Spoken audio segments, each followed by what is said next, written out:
Yeah. I love my HBCU. And boy, I love it, love it. I love it, love it. I love my HBCU. And man, I hope my team they won one. Yeah. I hope my team they won one. Yeah. Man, I hope my team they won one. I hope my team they won one. Yeah.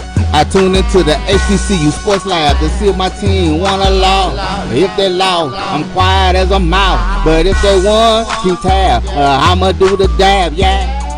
Dr. Cavil, he know what he be talking about. Mike and Charles, they know what they be talking about. They compress the analytic data with the hip hop. If you know them like I know them, they gon' tell you if your team, if they won or lost, and who the ball. So listen to. This is Dr. Cavil with Inside the HBCU Sports Lab with Mike Washington and Charles Bishop. Mike Washington is out on assignment. Welcome to episode 272 of Inside the HBCU Sports Lab radio show and podcast. The show is covering the sporting HBCU dash from all things HBCU sports, from institutions large and small, from the NAIA to the NCAA. We share insights and information on the HBCU sports culture and HBCU athletic aesthetics to facilitate the story of HBCU athletic programs and the business of HBCU sports. I'm your host, Dr. Kenyatta Cavil, along with my co-host, Mike Washington and Charles Bishop. We're filming from our home studios and sending a signal live to KCWH 1230 AM studios with the Texas Radio Hall of Famer, Ralph Cooper, in a beautiful home at Texas Southern University from Houston, Texas. Today's episode of Inside the HBCU Sports Lab is sponsored by THG Agency. THG Agency is a company that provides sporting and educational consulting and data analytics. With that being said, Charles, how you doing today? Doing well, Doc. Doing well. You know, trying to get ready for Swag Media Day, getting these workouts in the morning. And man, so you gonna look like the athletes over there. We as much as a 48-year-old can look like an athlete. Well, all right. Well said. Well said. Let me do a shout out before we get into it. Hillman Frazier, LaShawn Harris, Genoa Sott, Joseph Carver, Roderick Byron Holmes. That's Dr. Holmes. Michael Lee, Troy Franklin, Varick Williams. He says go Jags as he jumps in here and gets it started. I like it. With that being said, what's some of the news of the day? Yeah, well, we want to start off, unfortunately, on a somber note. We wanted to make mention of this. Benjamin Anderson, former Arkansas Pine Bluff quarterback, was great. He led them to a SWAC championship in 2012. Unfortunately, he passed away. The school announced this past Monday. So definitely want to send prayers to the UAPB Golden Line family. But when you take a look at what he was able to accomplish during his time at the University of Arkansas Pine Bluff, you're talking about a school record in terms of passing 9,489 yards, 63 touchdowns. He also rushed for almost 2,000 yards and 23 touchdowns. But he had built a company, Q-Breeze, a training LLC in 2020. He also played some professional football in Japan, where he was an MVP over there. But a huge loss for UAPB, a Golden Line family. Yeah, also a huge loss for the SWAC. HBCUs appropriately, as you said. A couple of things come to mind when you talk about is that big play that he had in the SWAC championship game. We hauls back and throws that, touchdown. It really was a momentum breaker. Yeah, that changed the game in so many different ways. And you see it as it's coming. You like, no, this is not about to happen. And you like, oh yeah, this just happened. Into that in terms of what he's done on the field. I remember also working with some students to kind of take it back. Was they were really interested in covering HBCU sports, the SWAC. So we kind of jumped into this magazine cover. So a couple of folks in my class, they did a cover in his championship that he had with the Pine Bluff at the quarterback was on the cover, and everybody else were wearing these championship caps, and he had his Alpha Phi Alpha cap on. So that was really unique to me and was iconic in regards to, you could tell that he was, his self frame was about the team, but also had his self image out there that he wanted to control and do. So it was really sad news when I got that from BJ Jones, who shared it, and he's had some commentary that really talked about how he was connected as he covers football, particularly the SWAC in a lot of ways, like no one else, specifically just one focus on one sport, the way he brings it. So I thought his comments were poignant and so appropriate to take a moment as we seem to be busy and we don't understand that life is that fragile in so many different ways. Take a moment of silence on behalf of Ben Anderson.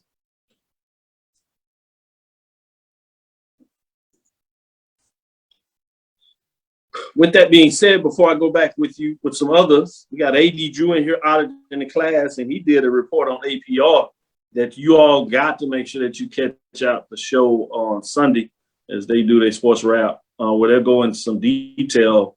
I was reviewing the spreadsheet he had and the details that he have in regards to break it down, not just overall, but for various sports is really big in so many different ways. So it'll be fascinating to see how that comes to the table. Shout out to Ricky Burton, Troy Franklin. Good evening from Baton Rouge, fellas. Go Jag. No doubt about it. Chuck Hunt. Hillman Fraser. Hello to all. Greetings from Southern Cal. Karen Griffin. Senator Hillman Fraser, how you doing, sir? I always got to speak to the good senator from the great state of Mississippi. I appreciate him showing his love. Anytime we get the dignitaries doing that, Senator Fraser, we appreciate it. Jerome G. Sutton, hello from hot Tampa. Yeah, it is hot all over the South for many folks, and they say the ozone is not broken, but I'm not too sure of that in terms of what's going on out there. Let me jump back to you, see if we can get some other news out there. Yeah, other news also out there, the annual Bayou Classic, it will be returning to NBC for the 2022 season. So that was big news when you take a look at the annual rivalry between Grambling and Southern. They'll be played, the 49th annual Bayou Classic in the season. Superdome will be on NBC. The game will be broadcasted live at 1 p.m. Central. And since 2015, the annual rivalry had been kickoff at 4 p.m. So now that time has been moved up to 1 p.m. For NBC. So huge news for the Bayou Classic.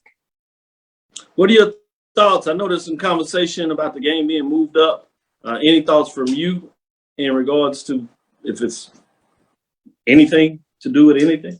I mean, when you move back to the big platform, I mean, I think that's huge news. So that is the big thing. There will be more eyeballs on the Bayou Classic and everything with regards to the culture of the Bayou Classic and Grambling and Southern. So looking forward to it going back to quote unquote big NBC.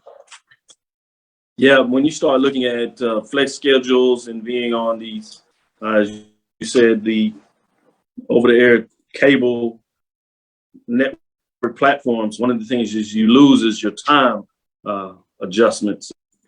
Even the Power 5 schools, you hear them complaining, Big 12 in terms of them having to play them early games on Fox or the late games. But when people start to write them checks in a lot of ways, or if you want to use those platforms to benefit, one of the things you have to get adjusted is the fact that times are not necessarily going to be what you're used to. Fans will make the adjustment too much of a big deal for the fans. The support be around there, so they'll figure it out. So I have no question about that. Did want to shout out, we got another dignitary, if you would. Shout out to Dr. Paul Bryant, athletic director at Edward Waters University, champion, multiple champion, baseball, softball, transitioning over to the SIAC. Big time. Appreciate the support there.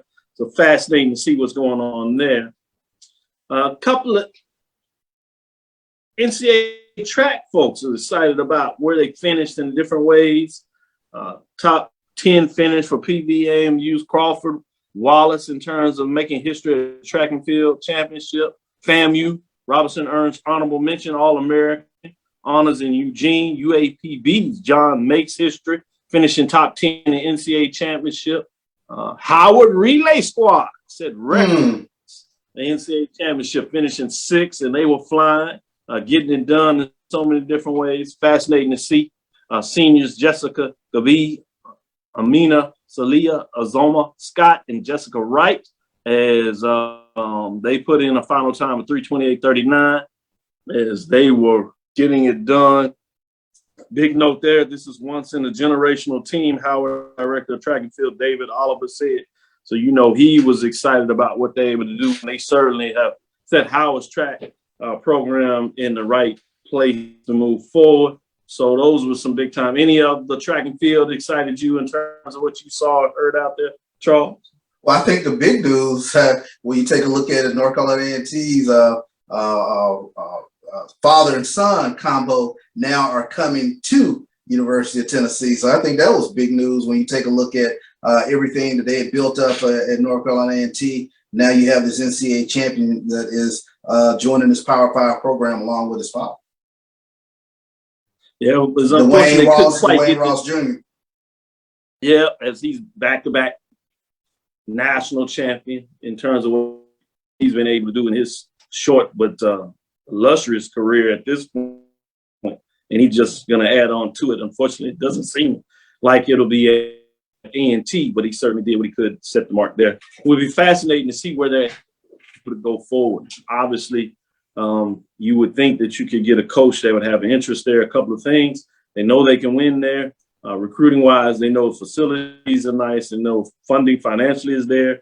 And you have the fact that if you win at that level, you know that you can move to a quote-unquote more financial higher level in regards to that. So that usually puts you in good space. So sometimes I think we get lost with coaches moving, and that's just the way it is in terms of this business.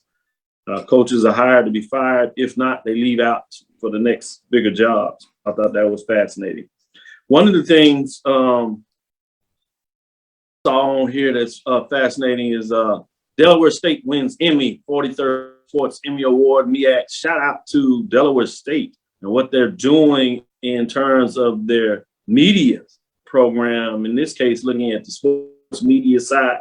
On Tuesday, May 24th, 6 Delaware State students, Shea Abrams, Michelle Crockett, Winner Gentile, Nia Pope, Carlos Vasquez, and Isaiah Williams, along with the professor, Dr. Renee Marine, and Professor Zachary Kimball, attended the 43rd Sports Emmy Award and walked away with the gold. Since we're talking about gold, first, second achievements, the mass communication students created a short documentary, Once a Hornet, Always a Hornet, the past, present, and future of Delaware State University football, which highlighted Coach Rod Milstead's career as a star student athlete, an NFL Super Bowl winner, and his journey back to his HBCU as the coach.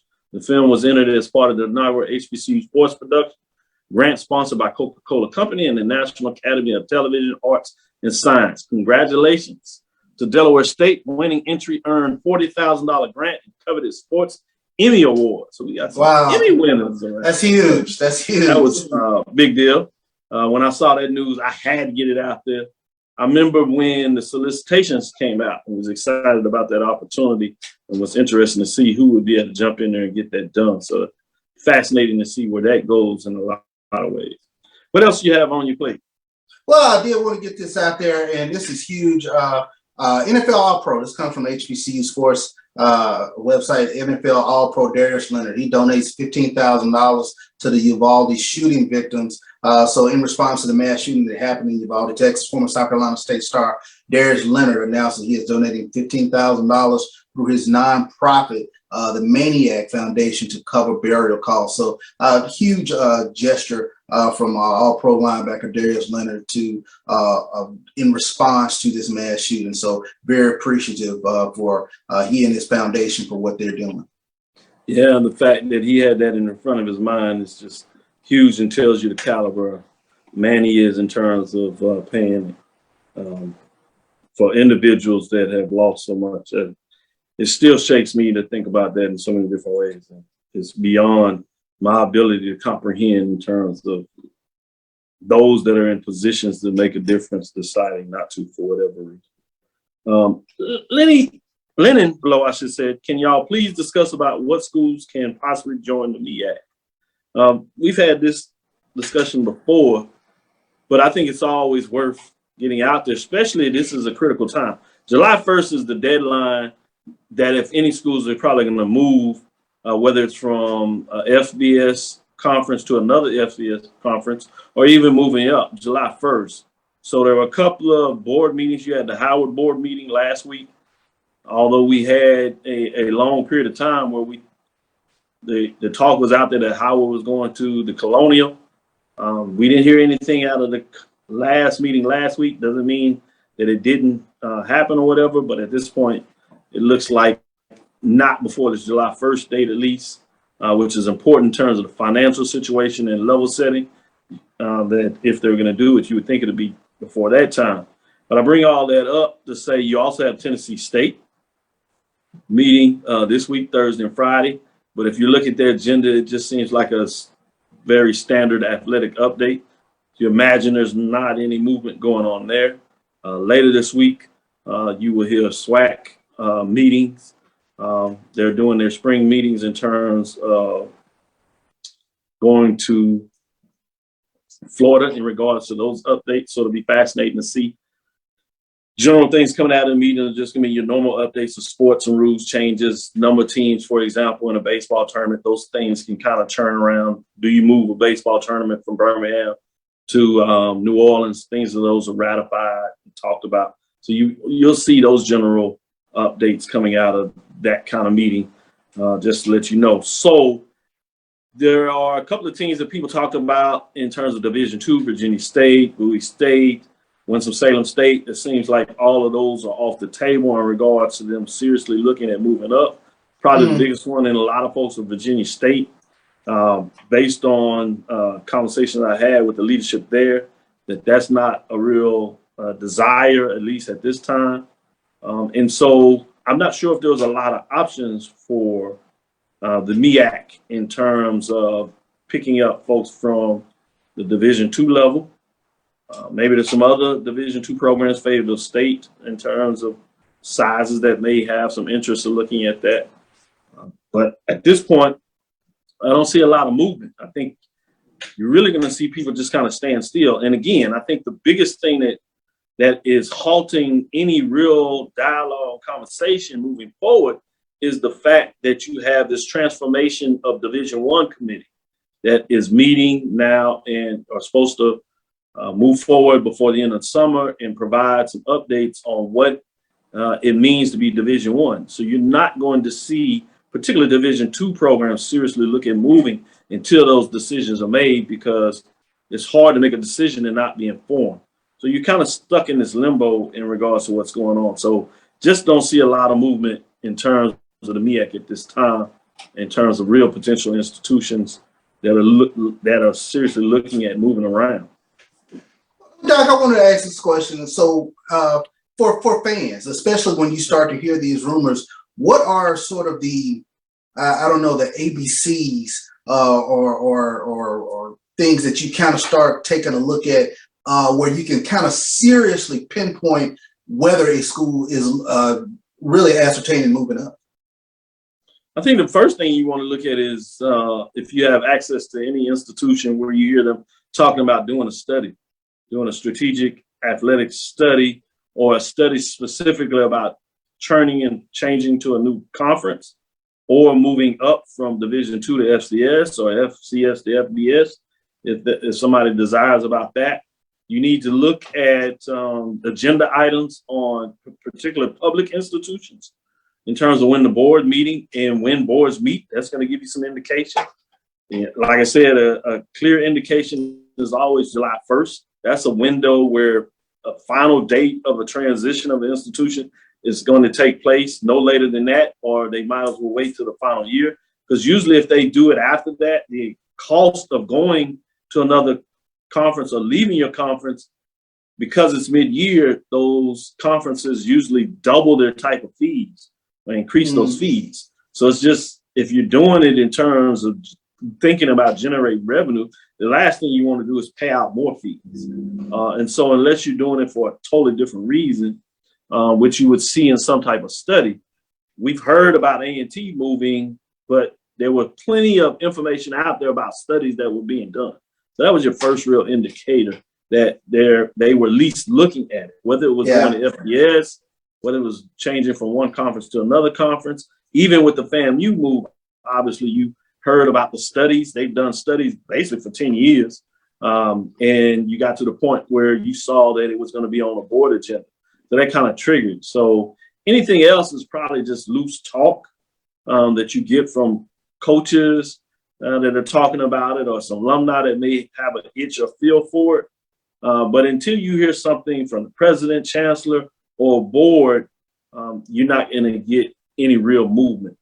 With that, let's take our first break. We'll be right back. We're going to give you our updates to poll rankings. Poll rankings. It's time for Dr. Cavil's poll ranking. Let's see what Charles Bishop, Professor Bishop, thinks on the poll rankings. Stick with us. We'll be right back after this break. Are you ready? It's time. The inaugural Urban NerdCon is coming to Montgomery, Alabama, July 29th through the 31st. Blurs, nerds, and geeks from across the universe will converge on the capital city to see celebrity guests such as The Last Dragon, Timok, Megan Tandy, and voice actor Dave Fennoy. Hey, how you doing? I'm voice actor Dave Fennoy with a shout out to all my geeks, freaks, and urban nerds. Just want to let you know I'm going to be there, and I want to meet you at the Urban NerdCon Gaming and Cosplay event. It's happening July 29th through the 31st in Montgomery, Alabama. Hope you want to meet me as much as I want to meet you. So join us by visiting theurbannerdcon.net for ticket and vendor information. This will be the premier blurred event in the universe. Theurbannerdcon.net. Our heroes, our villains, our stories, everyone's con. See you there. From novice to aficionado, find yourself here. High quality cigars plus personal customer service. Slow Burn is Waco's only mobile cigar lounge, featuring a meticulous, curated collection of premium cigars.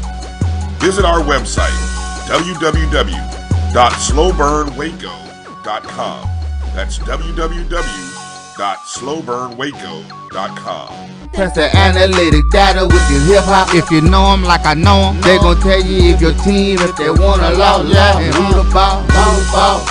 So listen to Professor, yes sir, and pay attention, cause he gon' teach a lesson. Well, let's get into the poll rankings. Yes, these are the rankings that are done in terms of voters, also computer rankings, so a combination of all things out here, and it's time for the preseason. Let's see what y'all think about Dr. Cavil's poll rankings this week. Let's start at the bottom 10. We'll go 10 through 6. Before we do that, receiving some votes that were left out of the poll. Prairie and Panthers, 75-6-2. They were left out, had a great season, played for a championship last year, but they've lost the head coach to Southern University. Rival institution division. Lost stud in terms of defensive line that transferred out. Defensive cornerback that was all conference in a lot of ways. And they did get an FBS transfer in, so it looks like they have some folks coming in. Still should have some depth and talent, but you got a new coaching staff, so it's going to be fascinating to see how all this germinate. But because of all those chances and the unknown, particularly in terms of a quarterback position. I have a couple of quarterbacks that have been in there and played a little bit, but nobody has really come out as a starter. So it'll be fascinating to see what's going to go on. And you're going to hear that a lot this year in regards to quarterbacks. There's a huge changeover in terms of last year, which was advantageous for a lot of SWAC schools in terms of senior quarterbacks, graduate quarterbacks, fifth, sixth-year quarterbacks. They got the extra year for COVID. And things of that nature is going to be fascinating. Just outside of the top 10, Grambling State Hornets 4-7, 3-5. Got a wealth of talent coming in from Grambling. A new head coach. Looks like they're going to be serious. But just in terms of the early season, it's hard to put them in the top 10 because you just don't know in terms of what's going to go on there, particularly the schedule. Same with Southern Jaguars. Championship head coach. Previous as a coordinator, coming in, bringing a lot of transferring talent. It's going to be fascinating to see how quick can they gel. These are teams, I will say, any three of these teams, to me, by the midpoint, near the end of the season, you can see a changeover. You can see them jump in the top 10 and start rattling off games and going in. But in terms of going into a preseason, too many unknowns for me at least, and those that voted in the numbers to really say they should be in the top 10. With that, number 10, you have Norfolk State Spartans, 6-5, 2-3. A little controversy going over there, but second year for the program. Quarterback change, lost some players, got coming in there, but they come in at number 10. They finished 6-5 last year, 2-3, stubbing their toes, really falling out in terms of how they closed the season last year, but they find a way to sneak in at number 10. Bring us to number 9, Alabama State Hornets, 5-6, 3-5. Change over, another question at quarterback position. Has a tough defense coming back. One of the best defense that was solid last year. Questions. They got a transfer from Auburn. Quarterback should be interesting to see what he's able to do. And you see that all down the East Division of the SWAC with transfer quarterbacks coming in. It'll be fascinating to see. You have them coming in Southern and Grambling. So somebody as a transfer quarterback is liable to step up and make a lot of difference. At number 8, Tennessee State Tigers, 5-6, 3-3. I told you it's going to be the same type of refrain. Second year coach, solid in terms of what they were able to do. Defensive growth a little bit, but offense. What are they going to do on offense? Lose a quarterback that transferred in from Grambling. What are they going to be able to do this year, sitting at 5-6, 3-3? And number 7, North Carolina Central Eagles, 6-5, 4-1. Quietly was finished second in the MEAC. Stubbed their toe against Valley on the road, but finished up pretty strong. Be fascinating to see what they got going there in terms of what goes on at Central. At number 6, Alcorn State Braves, 6-5, 5-3. Say it again. Got to change at the quarterback position. What they're going to give you, they're always strong on the defense, but they lost their defensive coordinator, Cedric Thornton. He goes down to Grambling. Can he bring Grambling up in terms of a very solid defense they had there? What is he going to do in terms of defensive side of there, and what does that do for Alcorn State Braves? As we transition into the top 5, you have North Carolina A&T Aggies, 5-6, 3-4, coming in at 75 points. Supposed to be strong coming back on the defensive side. They got beat up a little bit last year. Can they transition in the conference? They finished well against their HBCU opponents of what they were able to play, including the win over South Carolina State, even though a quarterback got hurt in that game. Beat up on North Carolina Central, the Eagles. They start with them this fall in that classic game that they have up there in Charlotte. It'll be fascinating to see, can A&T get it going offensively, which they were up and down, obviously changing from a running back that they lose. Can they control that momentum? Let's get into the top 4. Alabama A&M Bulldogs, 73, 5-3. A lot of transfers coming in there. Can they gel? Replacing an all-everything quarterback. Had a transfer quarterback come in there that has since out of Miami that people were looking at and curious about, but he since decided that he's not going to play 5-3. Bringing us to number 3, Florida A&M Rattlers, 9-3, 7-1. You start to get in some of these teams where you start to now see, to me, where the top 3 teams really separate themselves from everybody else because of what they're coming back, not just in terms of on the defensive side, but also on the offensive side in terms of quarterback play. It'll be interesting to see if FAMU is going to have a little more depth there, but they're familiar in terms of what they can do offensively. Quarterback, defensively is where they're going to really hang their hat early in the season. They got Isaiah, everything coming back. At number 2, Jackson State Tigers, 11-2, 8-0. Have a quarterback that was all conference, all FCS, freshman of the year. Lost in terms of a couple of key players on the defensive side, but they got a lot of pieces in the puzzle back. The depth of talent is going to be fascinating over there because it's going to create some competition. And I'm of the framework that the more talent you have, generally speaking, you tend to be the better you have. Now, do you get a question in terms of everybody coming together? They have a little head start on a lot of teams in terms of what they were able to do in the past.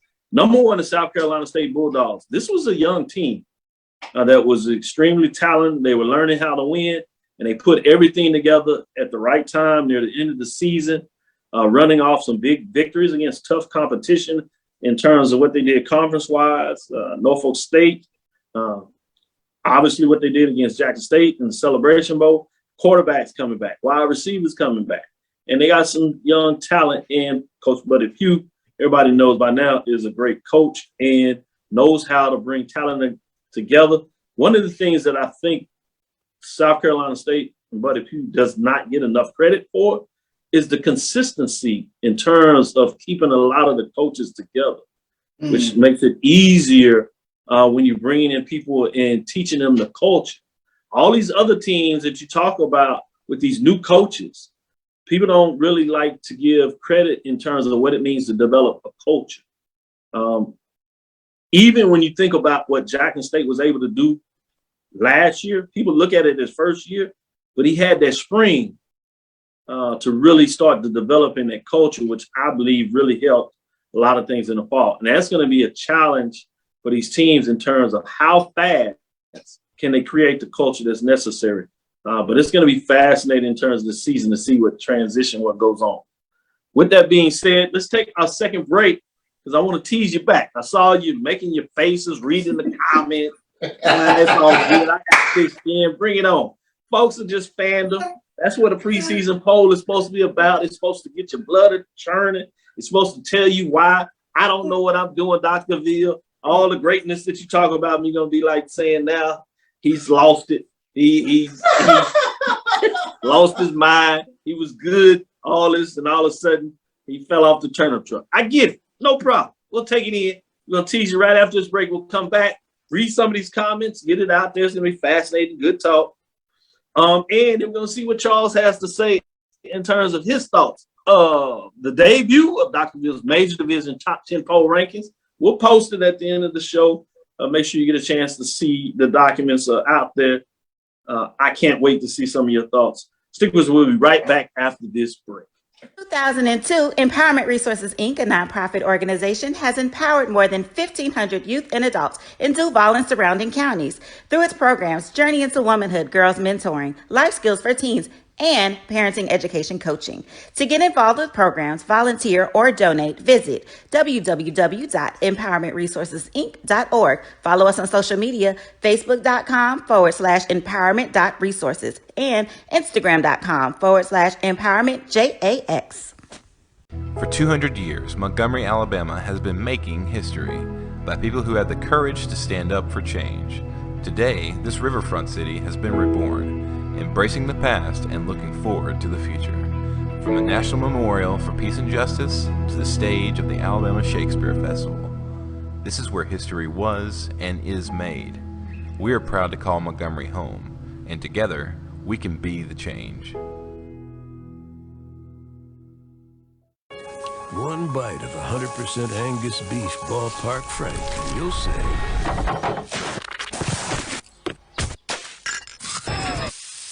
hello, summer. Oh yeah, it's ballpark season. From novice to aficionado, find yourself here. High quality cigars plus personal customer service with Slow Burn. Visit our website, www.slowburnwaco.com. Slow Burn is Waco's only mobile cigar lounge featuring a meticulous curated collection of premium cigars. It's more than a mobile lounge. It's an environment and an experience rich in history, luxury, and personality. An elegant extension of any celebration occasion. It's the perfect escape and meeting place. A space where you can relax or enjoy a shared passion. Have Slow Burn plan your next big event, or before you are planning to celebrate your win over your athletic rival, you can shop our collections at www.slowburnwaco.com. But if they want to tab, I'ma do the dab, yeah. Press the analytic data with your hip hop. If you know them like I know them, they gon' tell you if your team, if they want a lot, yeah, and who the ball. So listen to Professor, yes sir, and pay attention, cause he gon' teach. This is Dr. Bill with Inside HBCU Sports Lab. Man, some of the poll, some of our lab listeners, they weren't too hard on me. Some of them do a little jabs. I can take it. It wasn't too bad, but some people said, you know, I thought they were gonna say I was sipping on something. So I'm pretty good that they didn't go there with me. So let me see what Charles, Professor Bishop thinks. You know, he had his head hemming and hawing. He was looking big eyes, like he was concerned and didn't understand. And come on, start with the receiving votes. What? Because you started there when you already was like, what happened? So, and I almost stopped there. Like, what? Whoa. So what concerns you with the receiving votes? Prairie View outside 7-5. Prairie View outside at 7-5. The defending, you see them as a top 10 team. Yes, I do. The defending SWAC West champions definitely deserve to be in the top 10. That was a bit of a surprise. 7-5 last year. Outside of, and I'm serious. I think I want to understand this from this perspective. Mm-hmm. Outside of the fact that they finished last year 7-5, mm-hmm. with all the different changes, what makes you believe that they will be a top 10? I think the culture, number one, the culture's in place at Prairie View. I think that's going to be huge. I'm expecting Bubba McDowell to keep the train on the tracks, if you will, because he has been a part of this Prairie View A&M culture now for the past X number of years. So I think this staff knows how to win, and you saw them get over the hump, if you will, last year in the SWAC West. I think that was huge. So for them to get to the SWAC championship game, they've tasted it. They know what it takes to get back there. I think Grambling and Southern, frankly, are going to have to get back there, or are going to have to work their way over Prairie View, which I think is going to be a task, because all three teams are going to have some look-sees at quarterback here. So whoever can answer that for Grambling, Southern, and Prairie View, that's going to be huge. But watch this. I'll tell you, the team nobody's talking about that scares me, they have a quarterback. Texas Southern University. I was just going to ask you, what about Texas Southern? Texas Southern University. They don't want to come back with a quarterback. Yeah, if we all talk about having, and you talk to assistant coaches in the SWAC, have start with the quarterback position, and I can fill out my roster from there. Texas Southern is bringing back one hell of a quarterback. He is scary. He is dynamic. He can throw the football. He can pull it down, and he can run the football. I'm going to place Texas Southern as that outlier for people to start looking at now, because I do think that they are going to make some waves over there in the SWAC West. We saw it last year with that victory over Southern. I know a lot of Southern fans will say it was a down year for Southern. Hey, we ready to spot the ball with Eric Dooley. But I tell you what, those are program-changing wins. Anytime you can get a win over a blue blood. So that's a team that I'm going to keep an eye on with Texas Southern. But yeah, Prairie View, I easily could have put them either in at 7 in front of Tennessee State. I think. Well, hold on. Before you go to the next 10, I want to level set, because you said a lot there. That's pretty good. You talked about Prairie View. You can see them top 10, Grambling State, Southern. Top 10 are not top 10. Either one of those or neither of those. Not yet. Not yet. I think I need to see a little bit. But you said watch out. So at least you think Texas Southern, if not top 10, they should be receiving some hope. They should be receiving, but I think Grambling, that's a huge hire in bringing Cedric Thornton to Grambling. Cedric Thornton is a proven commodity in the Southwestern Athletic Conference in terms of being a defense coordinator. It's only a matter of time before he becomes a head coach. But that is an addition to their staff that I think is going to get that Grambling State defense back to where they were about 4 or 5 years ago when they were headhunting quarterbacks. Shout out to Steve Gaither and Mike Washington. Boys, he talking about Texas Southern. Right, oh, that's good. All right, so let's get into my next top 10. I have Norfolk State, Alabama State, Tennessee State, North Carolina Central, and Alcorn State. That's from 10 to 6. Where are you concerned there? Who you pushing out? You said Prairie View should be in there. That means you got to drop one out. Talking about who drops out? Yeah, Alabama State drops out for me. Okay. I think they have some question marks again at quarterback, and as far as stopping some teams, 3 and 5 in SWAC play. So you don't think the quarterback transfer coming in? You don't think he's going to be the real deal? Well, unfortunately, at this point in June, it's a wait and see. But I would have the defending SWAC West champs somewhere in the top 10. So if I'm pulling a team out, I got to pull Alabama State out. I mean, okay, that's fair. Alabama State is I see not what you're saying there. Yeah, they're not at you the got Bam Jackson State level yet. Yeah, I'm with you. Keep going. So Yeah, you're fine with Norfolk State? yeah, I'm fine with all MEAC teams. Let me say that now. Tennessee State. I know that's right. Tennessee State. Tennessee State, I thought turned the corner a little bit last year toward the end part of the season. 5-6 was very respectable. I thought they were a different team than the team Jackson State saw at the beginning of the season. So I'm actually I'm good with Tennessee State where they are.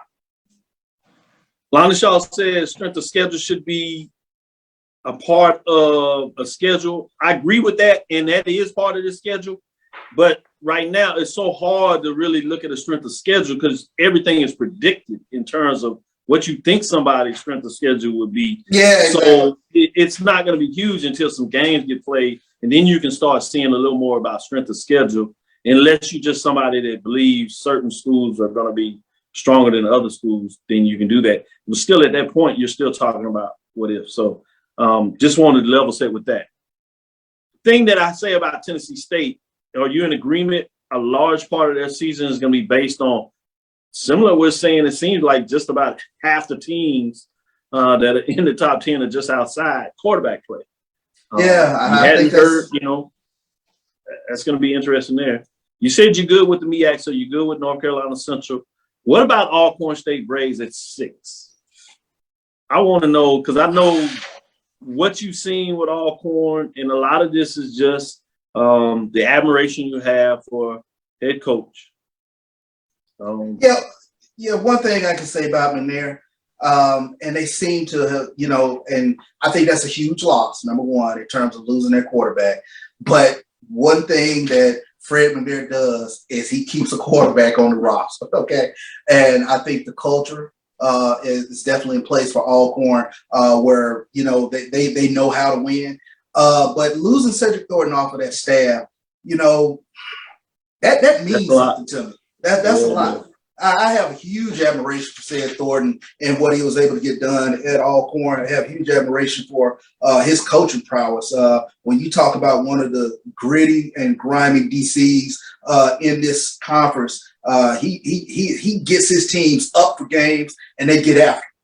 And that's what I'm really looking to see with this Grambling State football team in terms of him joining that staff.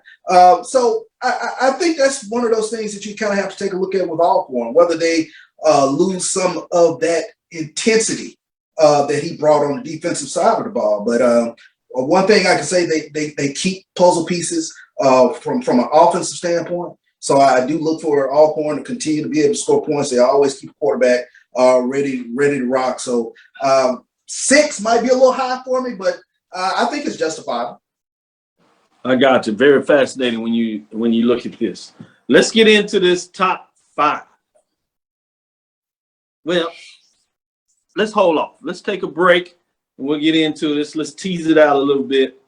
I really like what you did in terms of 10 through 6. You dropped out, just for everybody, you dropped out Alabama State and you put in Prairie View. The rest of the ones you might mix up a little bit, but you were pretty much okay with in terms of the bottom 6. So we're going to get in the top 5 and see what you think about my top 5.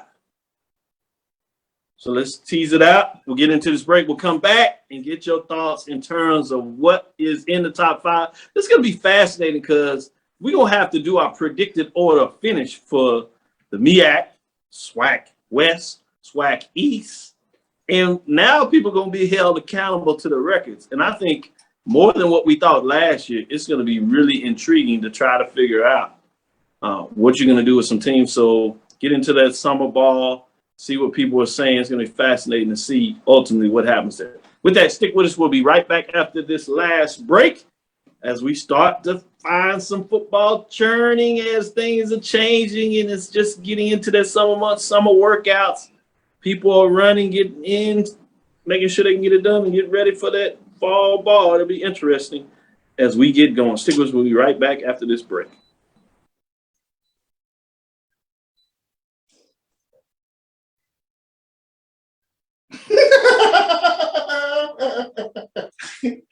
I love these statements, sneakily loaded. Sneakily loaded.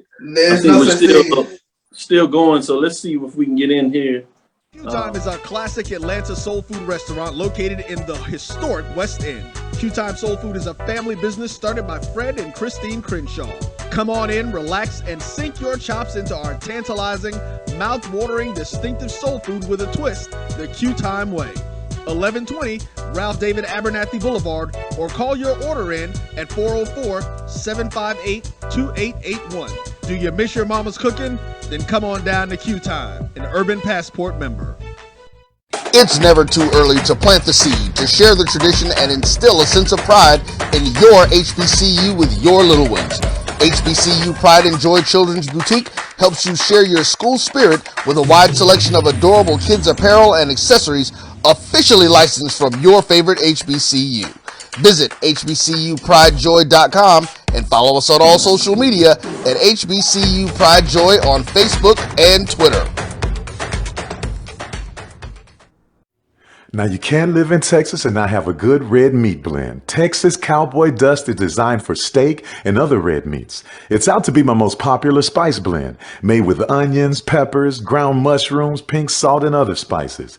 Texas Cowboy Dust also goes great with chicken, pork, vegetables, and adds a restaurant quality sheen to gravies and sauces.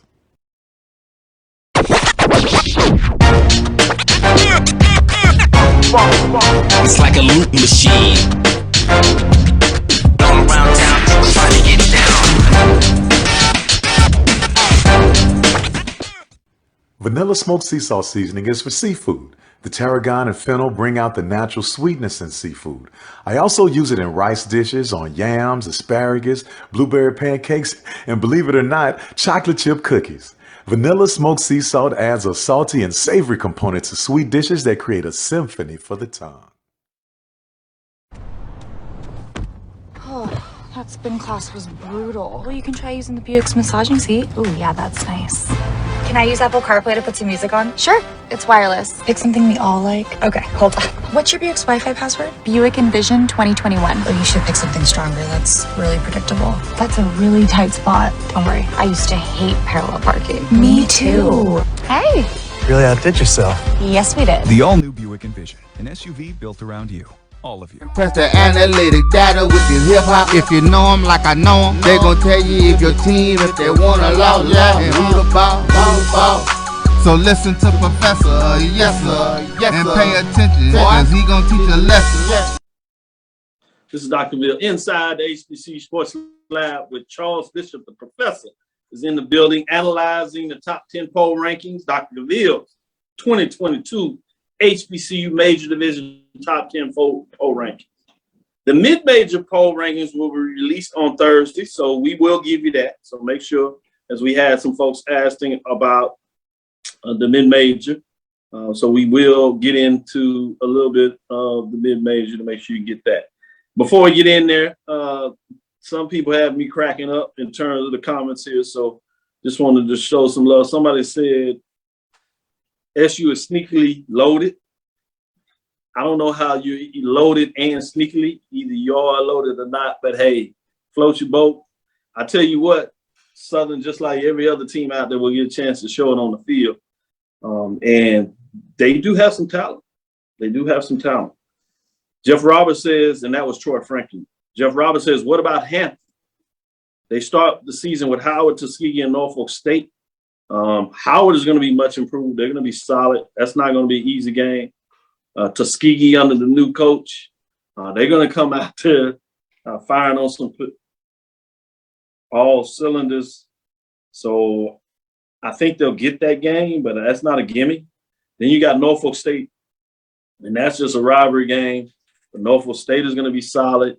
And then you got the problem with them getting into the Colonial schedule, and they're playing some teams that are looking at being top 10, top 15, top 25 for sure on their schedule. William and Mary, Villanova.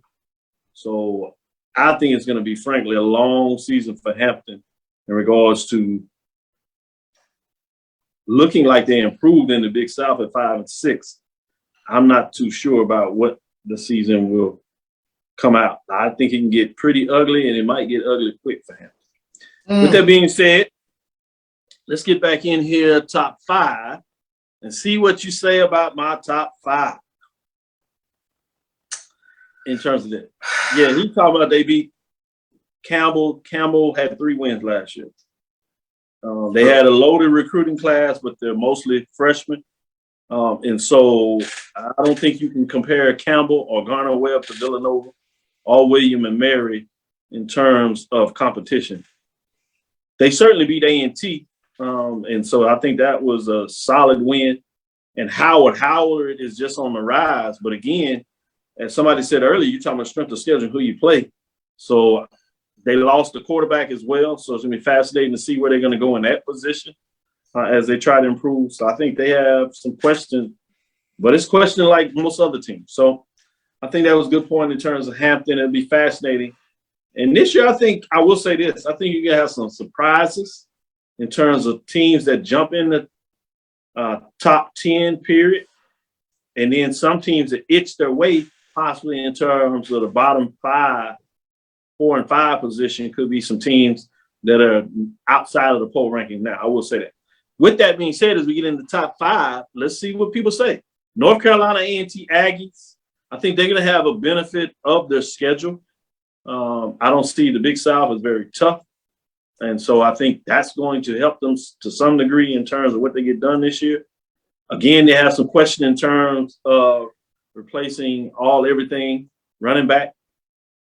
Although he was injured last year, so he didn't have the type of season he had previous 2 years. That's a huge loss, Jermaine Martin. But to think that you're just going to replace him with anybody, I think is going to be fascinating to see about that position. Bringing us to number 4, Alabama A&M Bulldogs. I believe in Maynard. I think there's some talent there. But this is a team that I think, because of, rightfully so, how they got dump trucked by Jackson State, I think people just fell off the radar. But if you look closely, they finished strong with the last game. They finished with the 7-3 mark. They had the bad loss, if you want to call it, based on what Grambling did last year to Grambling. But if you think about that, which was 5 turnovers late in that game, they would have set at 8-2. They had FAMU at home where they played them really solid. FAMU, to their credit, played and won that game at the end. But this is not a Alabama team in terms of looking at what happened to Jackson State in terms of the rest of the losses. They were right in 2 of those games. So this is a team, to me, that is not as far behind than everybody. And in terms of the talent influx, they followed the model of what you see at Jackson State. And we saw what that happens. When you bring that talent in, if you can get them to play together, you can have a talented team. And if you look at the track record of Maynard in terms of what he's able to do a coach, we talk about a lot of the other solid coaches in the conference. If you look what he's able to do coaching-wise, he's solid there. And then, obviously, Jackson State, South Carolina State. Talk a little bit about them. So what are your thoughts in my top 5? Am I making sense? Or are you like, man, come on? Alabama A&M, that is my one that I'm a little, wary of because, and I think you touched on it. After 61-15, I think they collectively dropped off the radar for a lot of people that watch the SWAC. And folks, Aqeel Glass is not walking through the doors. That's 3,500 yards gone, as well as 350 yards a game. Replacing that will not be easy. I have a great admiration for Keenis Boulware, who's taken over that defense. And much like Cedric Thorne, those are guys who put guys in places and they get it done defensively. So I do expect Alabama A&M to improve defensively, but you would have to think that there has to be a step back from an offensive standpoint, even with Connell Maynard. And that's just the way the way I see it. It's hard. It's going to be real hard to replace an Aqeel Glass. I'm sure he's gone out and they've done a roster overhaul much the same way Jackson State did when they went from the spring to the fall in terms of a roster overhaul. So that's the one that I'm a little wary of with Alabama A&M. The thing that's interesting to me is it wasn't until Maynard got a hold to Glass that we saw the spike in what we now believe was Glass. That's fair. If you think about Maynard, one of the things that he's always been able to do is the offensive side of the ball. That has never been a concern. His concern is defense, and he's got one of the bellwether folks, as you talk about bellwether. I'm not really concerned about Alabama and A&M's offense. If anything, is can Boulware do what everybody thinks he's capable of doing with the defense? Trust me, there won't be a problem with Alabama A&M's offense. They'll find a way to score. That's not going to be the issue. It'll be fast. Like you said, it's fair though. I give you that Glass is not something that's easily replaceable, but I'm gonna finish with that. Let's go to FAMU. And so the way I see it is you have Alabama A&M right there, and FAMU and Jackson State are somewhere there. So I think that your ranking in terms of FAMU and Jackson State. But this is the thing that puzzles me about that is FAMU and A&M in that game. See, I don't know if people really watched that game. They seen it close. A&M dominated that entire game until the end, a couple of key plays that FAMU was able to get. But there was not a huge gap between FAMU and Alabama A&M. And again, I think people are, snowboarding in terms of what they saw Jackson State do against Alabama A&M.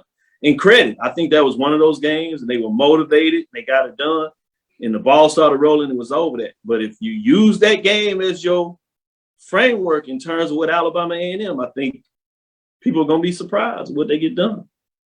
Well, take a look at it. I mean, when you take a look at it, Florida A&M, by virtue of the loss of Jackson State, I see where they come in at number 3. And Jackson State at number 2, South Carolina State number 1. I think that's fair. You take a look at it, South Carolina State, they won convincingly on a neutral field. So I have no problem with South Carolina State coming in ranked number 1. From being around Jackson State's program, I think a lot of fans have questions with regards to the offensive line, much like Coach Prime did in the spring football to the fall football. He pinpointed what the issues were. He went out and recruited. They've overhauled the offensive line. You're going to see a huge change with regards to the offensive line. But that's a legitimate question, I think, that fans would have for this Jackson State football team. If it's possible for Jackson State to get even better from 11-2 and 8-0 in the SWAC, I think they've gone out and they've done it in terms of what they were able to do from a recruiting standpoint. I think this defense, again, is going to be on the precipice of some history making, much like this past season. The question becomes for this Jackson State team, who becomes that new edge rusher, much like James Houston last year. They have some guys that they're really excited about stepping up, filling the shoes, not only for James Houston, but Antoine Owens as well, unsung member of that defensive line who really pushed that pocket up the middle. So I think they are really excited about some of the pieces they were able to do on the defensive end. And we saw Travis Hunter in the spring, this past spring, what he can do.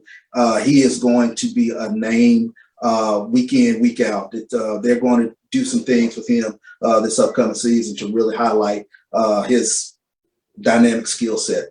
But with regards to the poll ranking, no problems whatsoever with South Carolina State being number 1, Jackson State being number 2.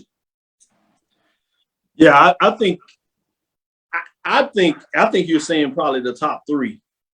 You clearly believe are better than everybody else, at least at the beginning of the season going in terms of not only what they did last year, but what they have coming back, especially in key positions, offensively and defensively. I see that same thing for the top 4. And that's going to be fascinating to see, does that pan out? I really think the top 4 are separated from everybody. What scares me so much about these teams, other than A&M, like you said, with the quarterback, is these top 3 teams have so much coming back. And they're just going to add to it. All these teams have so much coming back in terms of that. I think South Carolina State was literally a year ahead of schedule and you saw them climbing the hill at the very right time, which is a different team of what you saw in the first half of their season. And don't forget the type of schedule they played at the first half of the season, which is a lot of those losses. And I think a lot of people got caught up in the number of losses they had versus that. Like you said, Jackson State, they just believe in bringing in talent. And they coach it very well. And I don't think they get the credit in terms of what they do. Great point. They don't with that talent. And if they're able to do the talent infusion on that offensive line, we saw what Shedeur can do. This is a guy that did all this that didn't necessarily have the greatest amount of time. And you could tell in terms of his maturity at the quarterback and seeing plays. I mean, what he did at Southern was Southern tactically, emotionally played a tremendous game against Southern and gave Jackson State, in terms of rivalry, everything he did. And he made big time plays after getting big time hits at the end of the game. And that was a deciding factor to me in terms of Shedeur, of overall his maturity. And I don't think that's going to do anything go forward. And let's not forget about this number 1 ranked young man that's coming into Jackson State, cornerback and wide receiver. We saw in the spring ball, I know it's spring ball, but as a freshman that's coming in, this young man is the real deal. Yeah. Travis Hunter. And if you don't think he's going to wreck some havoc, and the thing is, they're going to give him the opportunity. Oh, yeah. Very much so. For sure. And I think he's going to make the most of it. So that scares me. FAMU, when you got Isaiah, the top FCS player, coming back, they loading up on fronts, getting in front, and they know who they chasing in terms of Jackson State. Oh, my goodness. That's scary. And I'll say it again. But we're with Alabama A&M in that defense. When you sitting over there in that East, hell, you know what you got to deal with. You're not going to just sit back and shrink. You're going to come, and you can tell in terms of what he went in that transfer portal that it's going to be real deal. That East, and I know I'm a person that loves my West. Right now, the HBCU world, I know a lot of folks think it's Jackson, but the HBCU world revolves around the SWAC Eastern Division outside of South Carolina State. And as many teams they play in the East, I know they not in the East, but just for this dialogue, I'm counting them part of the East too. They just reckon don't count in the East Division. They get to go finish up the stuff, and then they find a way get in the Celebration Bowl and play what many people think whoever comes out of the East. So it's fascinating. So yeah, I just see top 4 teams out of the East Division the way I see it. Yeah, I know I'm just joking, but that's where it is. Any final thoughts before I let you go? I think I beat you up enough for all your comments, and you're a good sport because I told you how I really felt, and you took it. So you grade well. You're going to get an A+, get out of the class this year. I think it's a solid poll. Solid poll to start things off with. I think it's fair. Like I said, I'm going to hold up for PV. I think PV deserves to be up in there, especially based on their performance last year. And I think that culture is in place to where they're not going to back up to Southern and Grambling. I think we learn a lot about this Prairie A&M team when they take on Texas Southern Labor Day Classic. Oh yeah, that's gonna be fun. You're gonna get right off the bat, just like you got the East with FAMU and Jackson State. Yeah, right, you're gonna find out real quick in the West in terms of has the tide finally changed in terms of Texas Southern, or is Prairie View going to continue to put themselves in position to play for some big games later in the season? It's going to be fascinating to see. You know, Southern's going to want some payback against Texas Southern. Southern's going to want to show that game with North Luke was not what it was. I mean, they played Jackson State for essentially 3 quarters. So offensively, that's not really a question for Texas Southern. In terms of, they lost a couple of wide receivers, but they got some talented folks coming back. So I'm fascinated about all this, and we'll get a chance to talk, as we said, the mid-majors next Thursday. Thank you for listening to Inside HBCU Sports Lab. Make sure you share our podcast with your friends and colleagues. I am Dr. Kenyatta Cavil, the Dean of HBCU Sports, coming from inside the lab in the College of HBCU Sports with Mike Watson and Charles Bishop. Again, we want to thank you for listening to Dr. Mills Inside the HBCU Sports Lab with Mike Watson, Charles Bishop, every Tuesday and Thursday. We'll be right back at 6 o'clock. Be ready for the mid-major poll. It's going to shock you, as we do have some changes there. I know people are not ready for it. If they thought this was interesting, wait till you see that one. We'll discuss the latest in the news. A lot of things will be up and down. We'll see what we can talk about then. Follow me, Dr. Kenyatta Cavil, on Twitter, Facebook, Instagram. That's DrKenyattaCavil. That's DrKenyattaCavil. Inside the HBCU Sports Lab 1 on Twitter, Facebook, and YouTube is Inside the HBCU Sports Lab. Dream big. Continue to move forward. We will talk with you soon. Charles. Of course. Roy. Lecture. Dismiss.